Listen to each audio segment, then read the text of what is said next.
Welcome to my channel. నేను మీ నాని. నందమూరి బాలకృష్ణ బాబీ డైరెక్షన్లో వస్తున్న సినిమా డాకు మహారాజ్. ఏదైతే టైటిల్తో పాటు టీజర్ ఏదైతే ఈరోజు రిలీజ్ అయిందో చూసిన ప్రతి ఒక్కరు కూడా, అంటే ఇప్పటి వరకు కూడా సంక్రాంతికి రిలీజ్ అవుతున్న ప్రతి ఒక్క సినిమా ఒక ఏవైతే కంటెంట్లు ఏవైతే రిలీజ్ అయ్యాయో అన్నిట్లో కూడా ది బెస్ట్ బాలకృష్ణ గారి టీజర్ అని చెప్తున్నారు. ఎందుకంటే ఒక్కొక్క షాట్ ఎంత ఫ్రెష్గా ఉన్నాయంటే ఇప్పటి వరకు బాలకృష్ణ గారిని మనం అలాంటి అవతారంలో చూడలేదు. మరీ ముఖ్యంగా ఏదైతే 'అన్‌స్టాపబుల్' అనే ఒక షో తర్వాత బాలకృష్ణ గారి ఇమేజ్ మొత్తం ఎంతలా మారిపోయిందంటే, ఎవరు ఊహించిన విధంగా మారిపోయింది. ఎంతలా అంటే ప్రతి ఒక్కరు వయసుతో సంబంధం లేకుండా, అంటే 16 ఏళ్ల నుంచి 60 ఏళ్ల వృద్ధుల వరకు ప్రతి ఒక్కరు కూడా జై బాలయ్య అంటారు. సో, అలాంటి టైంలో ప్రస్తుతం ఏదైతే 'డాకు మహారాజు' నుంచి టైటిల్ టీజర్ వచ్చిందో అద్దిరిపోయిందని చెప్పొచ్చు. నిజంగా ఈ రేంజ్ అవుట్‌పుట్ అయితే మాత్రం బాబు నుంచి అయితే ఎవ్వరు ఎక్స్‌పెక్ట్ చేయలేదు. ఏదైతే నిజంగా ఆయన పెద్ద హీరోలకి కరెక్ట్‌గా, అంటే ఆయన పెద్ద హీరోలు ఎంత నీట్‌గా వాడుకుంటున్నారనేది మనం ఇదివరకే 'వాల్తేరు వీరయ్యలో' చూసాం.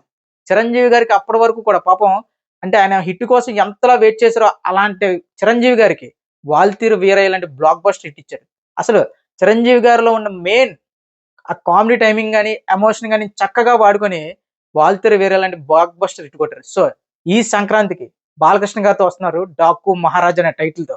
అంటే టైటిల్ చూడగానే ఫస్ట్ 'డాకు మహారాజ్' ఏంట్రా బాబు అనిపించింది. కానీ ఆ టీజర్ చూస్తున్న కొలది విజువల్ వండర్‌గా అనిపించింది. నిజంగా అదొక హాలీవుడ్ రేంజ్‌లో ఉంది టీజర్ మొత్తం.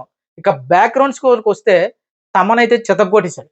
ముఖ్యంగా తమన్ ఏదో ట్యూన్ కాపీ చేసాడు, బ్యాక్‌గ్రౌండ్ మ్యూజిక్‌లో ఏదో తెలుగు సాంగ్ వాడేసాడు అన్నారు గానీ, చూస్తున్నంత సేపు చాలా గట్టిగా ఎంగేజ్ చేసాడు.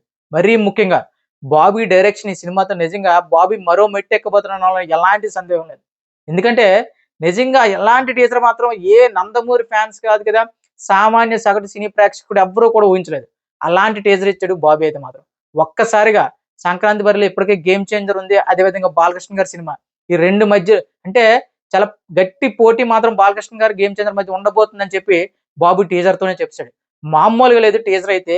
నందమూరి అభిమానులతో పాటు ప్రతి ఒక్క సగటు, అంటే సినిమా మీద ఇంట్రెస్ట్ ఉన్న ప్రతి ఒక్కడు కూడా వావ్! ఏం తీశాడురా బాబీ అంటున్నారు. సో, దీన్ని బట్టి నందమూరి బాలకృష్ణ గారి క్రేజ్ ఇప్పటికే ఏ రేంజ్‌లో ఉందో అనేది మనందరికీ తెలిసిందే.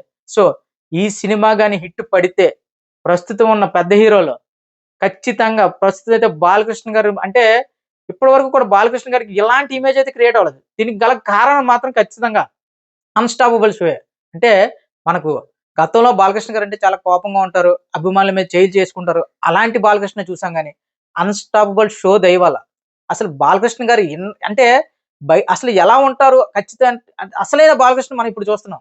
సో, అలాంటి బాలకృష్ణ గారిని చూస్తున్న 'డాకు మహారాజ్' ఈ సినిమా టీజర్ చూడగానే నందమూరి ఫ్యాన్స్‌తో పాటు ప్రతి ఒక్క సామాన్య తెలుగు చలనచిత్రాలని అంటే అమితంగా ఇష్టపడే ప్రతి ఒక్క ప్రేక్షకుడు కూడా వావ్! అంటున్నారు. సో, ఇంతటి పాజిటివిటీని నిజంగా బాలకృష్ణ గారి సినిమాలో ఇప్పటివరకే నిజంగా ఎంత పాజిటివిటీ వచ్చిన టీజర్ అయితే మాత్రం ఖచ్చితంగా 'డాకు మహారాజే'. సో, దీన్ని బట్టి సంక్రాంతి బరిలో దిగబోతున్న గేమ్ చేంజర్ 'డాకు మహారాజ్' 2 కూడా బ్లాక్ బస్టర్‌గా నిలిచి తెలుగు చలనచిత్రానికి అంటే ఏదైతే గతంలో 'వాల్తేరు వీరయ్య', 'వీరసింహారెడ్డి' ఎలాగైతే రిలీజ్ అయ్యి 2 కూడా మంచి విజయాన్ని అందుకున్నాయి. సో, ఈ సంక్రాంతి కూడా మెగా మరియు నందమూరి ఫ్యామిలీ ఇద్దరు అభిమానులు కూడా పండగ చేసుకునేలా ఉంటుందని చెప్పి అటు 'డాకు మహారాజ్' టీజర్ చూసినా, అదే విధంగా గేమ్ చేంజర్ టీజర్ చూసినా మనకు అర్థమవుతుంది.